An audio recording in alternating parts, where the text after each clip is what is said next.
There's a new study out about the abortion drug. The abortion drug is not just one way that abortions take place. It now accounts for most abortions.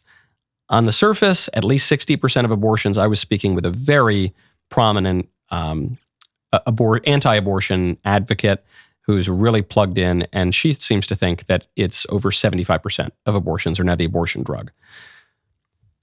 One line that we have heard from the abortion industry and all their lackeys in the Democrat Party for years at this point is that the abortion drug is totally safe. In fact, it's safer than Tylenol. Here's Dan Goldman, his Democrat member of Congress, parroting this line. 24 years ago next week, the Food and Drug Administration approved the use of mifepristone, authorizing it as a safe and effective means for women to end a pregnancy through medication.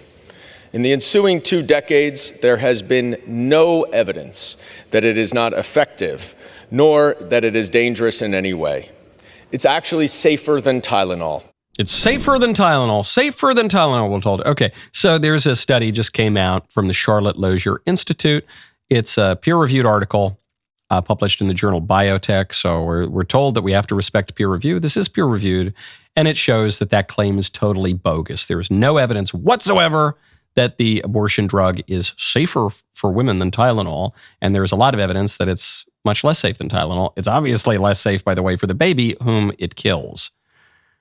No surprises, again, here that the pro-abortion movement would lie. But it does strike me that the pro-abortion movement in particular relies on slogans.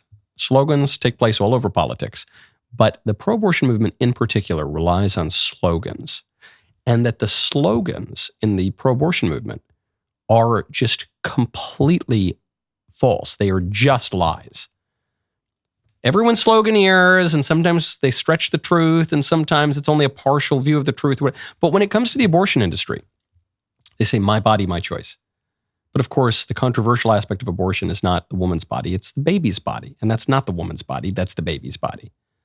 When they say the abortion pill is safer than Tylenol, that's just a lie. That's just completely made up. When they say thousands of women died before Roe v. Wade annually of abortion, that slogan, that's just made up.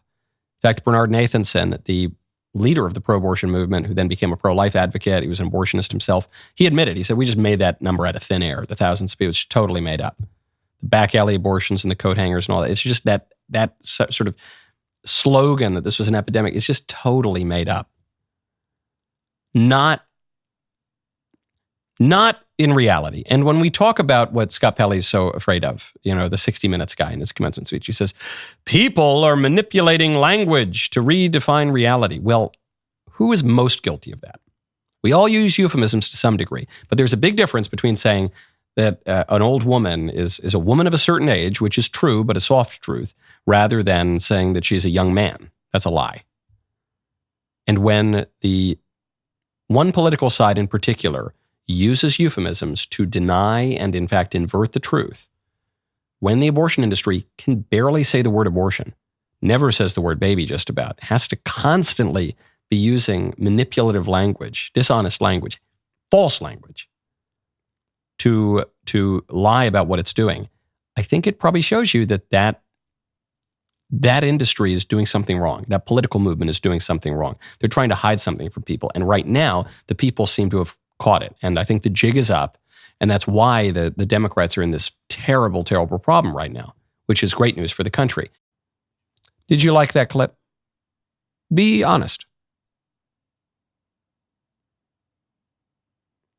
Good. Ring the bell and subscribe, and we'll see you next time.